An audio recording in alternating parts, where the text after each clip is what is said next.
ابھی ایک صاحب نے بتایا، مولوی صاحب ہمارے یہاں کفن کے کپڑے میں بڑا مسئلہ ہوتا ہے، عورت کا کفن ہے تو 5 کپڑے، مرد کا کفن ہو تو 3 کپڑے۔ دلیل کیا ہے؟ دلیل یہ ہے کہ ہوتا چلا آیا ہے۔ علامہ البانی رحمۃ اللہ علیہ کی بڑی مشہور کتاب ہے احکام الجنائز، انہوں نے لکھا ہے کوئی دلیل موجود نہیں ہے کہ عورت کے کفن میں 5 کپڑے ہوں۔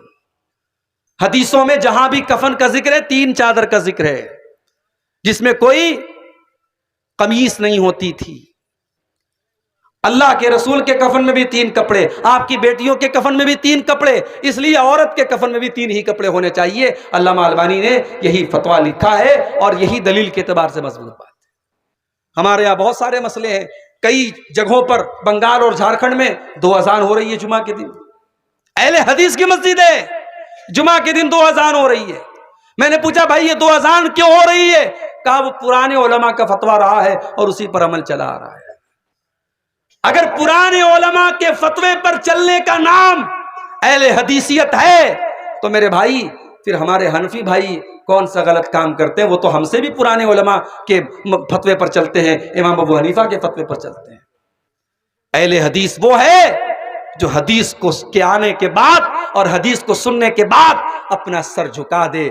اللہ نے قرآن میں مومن کی نشانی بتائی ہے، انما کان قول المؤمنین اذا دعوا الی اللہ ورسولہ لیحکم بینہم ان یقولوا سمعنا واطعنا۔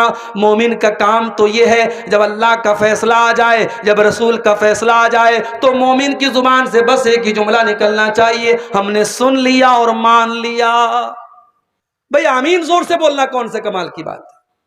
سینے پر ہاتھ باندھنا کون سے کمال کی بات ہے؟ رفع یدین کرنا کون سے کمال کی بات ہے؟ کمال کی بات یہ ہے کہ اللہ کے رسول کی حدیثوں سے ہمیں محبت ہو جائے، اللہ کے رسول کی حدیث سے ہمارا اوڑھنا بچھونا ہو جائے۔ اللہ کے نبی نے کہا ابو ہریرہ مجھے یقین تھا یہ سوال تم ہی کرو گے کیونکہ تمہارے اندر حدیث کو سیکھنے کی طلب موجود ہے۔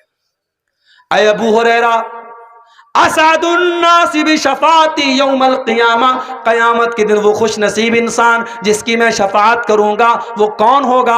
من قال لا الہ الا اللہ خالصا من قبل نفسہ، جو دل سے لا الہ الا اللہ پڑھے گا، جو توحید پر قائم رہے گا، جو توحید پر زندہ رہے گا اور توحید پر اس کا خاتمہ ہوگا، میں اس کی شفاعت کروں گا، میں کسی مشرک کی شفاعت نہیں کروں گا۔ تو شرک کرنے والا کان کھول کر کے سن لے، سرکار کا دامن اسے نصیب ہونے والا نہیں ہے۔ اور آگے بڑھیے، جہنم میں لے کر کے جانے والا دوسرا عمل کفر کرنا۔ شرک الگ ہے، کفر الگ ہے۔ شرک یہ کہ اللہ کی عبادت میں کسی کو شریک کیا جائے، اور کفر یہ ہے کہ جن باتوں پر ایمان لانا ضروری ہے ان میں سے کسی بات کا انکار کر دیا جائے۔ کوئی اللہ کو نہ مانے، کوئی رسول کو نہ مانے، کوئی اللہ کی کتابوں کو نہ مانے، کوئی تقدیر کو نہ مانے، کوئی قیامت کے دن کو نہ مانے، وہ کافر ہے، اور کافر کا ٹھکانہ بھی جہنم میں۔ اگر کافر اپنے کفر کی حالت میں مر گیا تو اللہ کہتا ہم اس کی توبہ قبول نہیں کریں گے۔ وَلَيْسَتِ التَّوْبَةُ لِلَّذِينَ يَعْمَلُونَ السَّيِّئَاتِ، میرے بندو ہم ان کی توبہ کو قبول نہیں کریں گے جو گناہ پر گناہ کرتے رہتے ہیں۔ حَتَّى إِذَا حَضَرَ أَحَدَهُمُ الْمَوْتُ، جب موت کا ٹائم آتا ہے، قَالَ إِنِّي تُبْتُ الْآنَ، تو کہتا ہے کہ اب میں توبہ کر رہا ہوں۔ وَلَلَّذِينَ يَمُوتُونَ وَهُمْ كُفَّارٌ، اور جو کفر کی حالت میں مر جائے، جس کا خاتمہ کافر کی حالت میں ہو جائے، ہم اس کی توبہ بھی قبول نہیں کریں گے، اس کا ٹھکانہ جہنم میں۔ تو کفر اگر کوئی کرتا ہے اس کا ٹھکانہ بھی جہنم ہے۔ اور آگے بڑھیے، تیسری چیز، اللہ کا، اس کے رسول کا، اس کی شریعت کا، اس کی کتاب کا اور دین کا مذاق اڑانے والا بھی جہنم میں جائے گا۔ بعض لوگوں کو دیکھتا ہوں، کوئی جوک آیا ان کے واٹس ایپ پر، جہنم کے اوپر جوک ہے، جنت کے اوپر جوک ہے، اس جوک کو فارورڈ کر رہا ہے۔ کان کھول کر کے سن لو، جنت کوئی مذاق اڑانے کی چیز نہیں ہے، جہنم کوئی مذاق اڑانے کی چیز نہیں ہے۔ جنت اور جہنم کا مذاق اڑانے والا کان کھول کر کے سن لے، یہ چیز اتنی خطرناک ہے آپ کو ایمان سے خارج کر سکتی ہے۔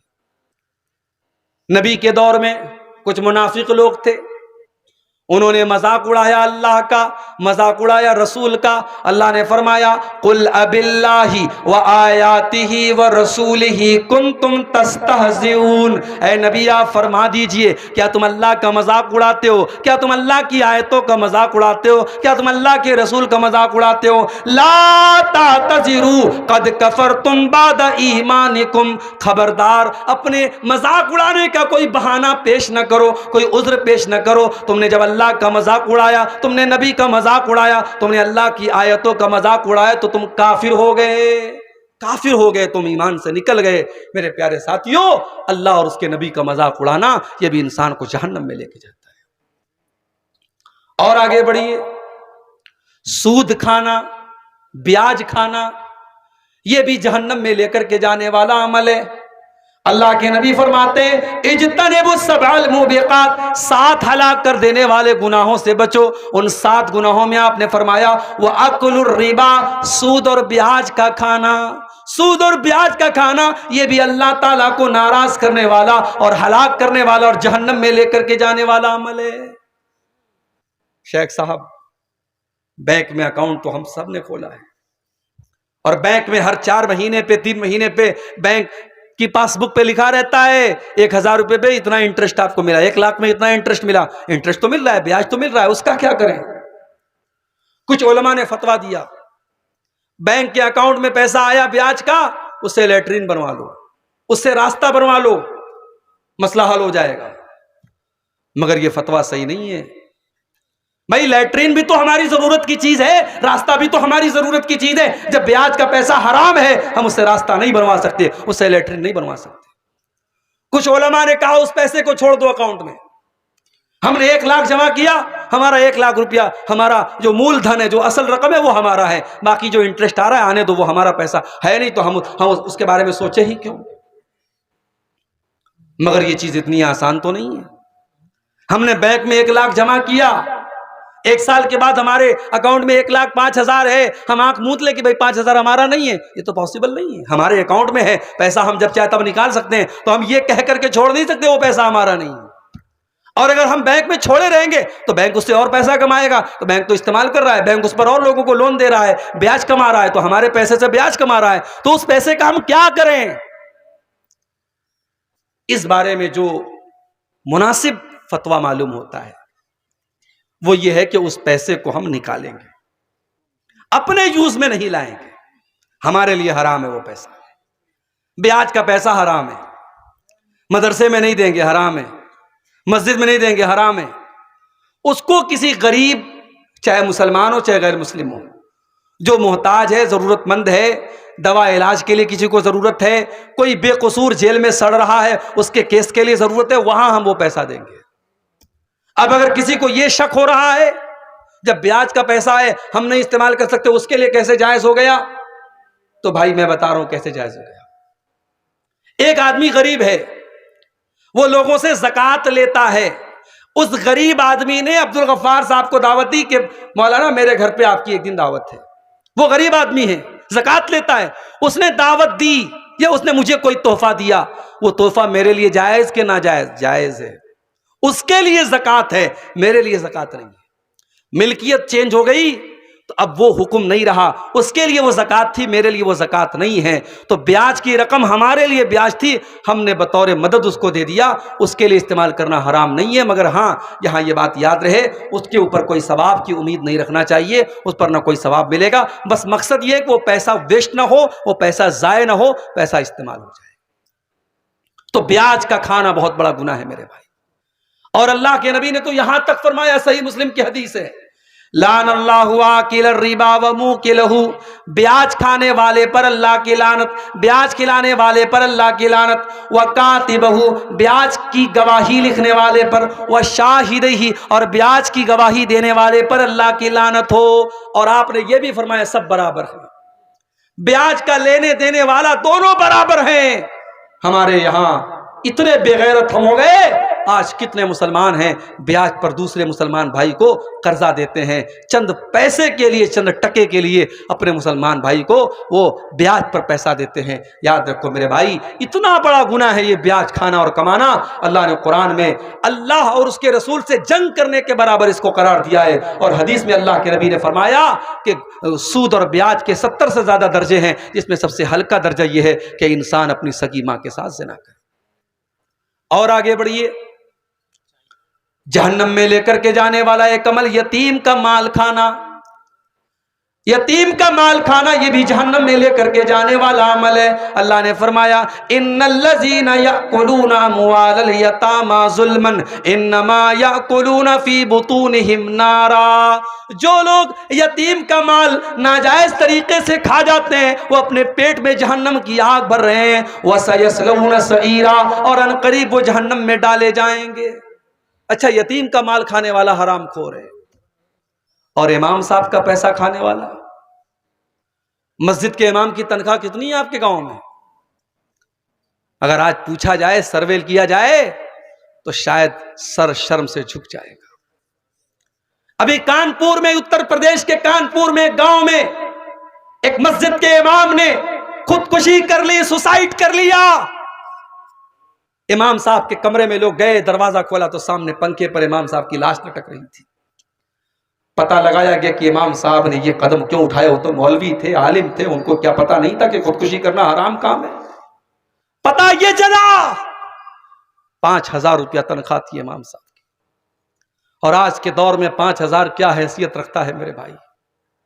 امام صاحب کو اپنا پریوار بھی چلانا تھا، وہ بیچارے بہار کے، جھارکھنڈ کے کہیں رہے ہوں گے، وہ اپنے پریوار کو کیا دیتے رہے ہوں گے، خود کیا کھاتے رہے ہوں گے؟ معاشی تنگی اور آرتھک پریشانیوں کو دیکھ کر کے امام صاحب اس حد تک چلے گئے کہ انہوں نے خودکشی کر لی۔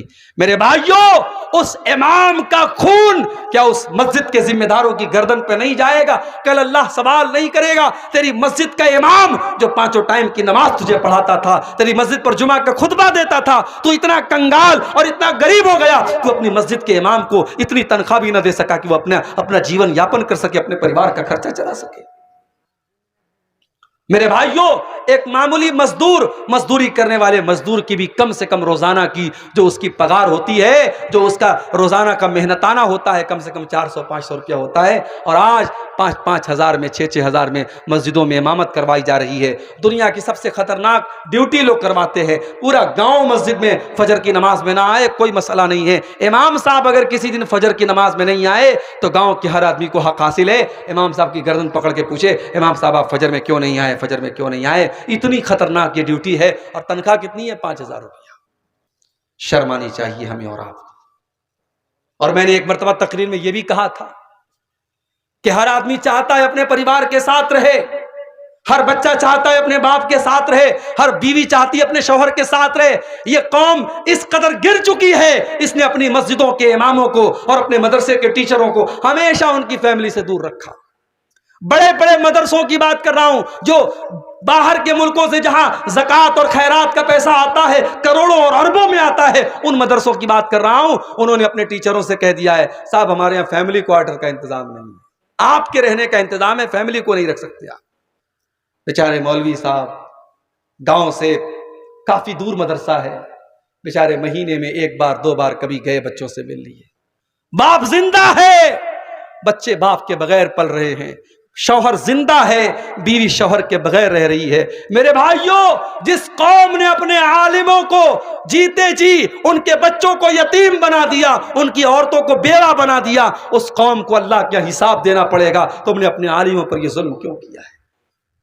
ہر مسجد کے امام کے لیے فیملی کوارٹر کا انتظام ہونا چاہیے، ہر مدرسے کے ٹیچر کے لیے فیملی کوارٹر کا انتظام ہونا چاہیے۔ اگر یتیم کا مال کھانے والا حرام خور ہے اور یتیم کا مال کھانے والا جہنم میں جائے گا، اس عالم اور اس مولوی اور اس قرآن کے پڑھنے پڑھانے والے قاری اور حافظ کا حق مارنے والا بھی اپنے انجام کی خیر منائے، اس لیے کہ قرآن پڑھنے پڑھانے والا کوئی معمولی آدمی نہیں ہوتا۔ میرے پیارے ساتھیوں، خیرکم من تعلم القرآن وعلمہ، اللہ کے نبی فرماتے ہیں کہ تم میں سب سے بہترین انسان وہ ہے جو قرآن کو پڑھتا ہے اور قرآن کو پڑھاتا ہے۔ اور آگے بڑھیے، یتیم کا مال کھانے والا بھی جہنم میں جائے گا، زنا کرنے والا، بدکاری کرنے والا، حرام طریقے سے اپنے جسم کی خواہشات کو پورا کرنے والا بھی جہنم میں جائے گا۔ وَلَا تَقْرَبُوا الزِّنَا إِنَّهُ كَانَ فَاحِشَةً وَسَاءَ سَبِيلًا۔ اللہ نے فرمایا کہ اے میرے بندو، تم زنا کے قریب بھی نہ جانا۔ یہ نہیں فرمایا زنا مت کرو، کہا کہ زنا کے قریب بھی نہ جانا۔ ریلوے پٹری کے پاس لکھا رہتا ہے دور رہیے، بہت سپر فاسٹ گاڑی جانے والی ہے، ریلوے پٹری سے دور رہیے۔ کہیں کرنٹ اور خطرے کا نشان رہتا ہے تو دور سے لکھا رہتا ہے بڑے بڑے اچھروں میں کہ یہ خطرے کی چیز ہے، اس سے دور رہیے۔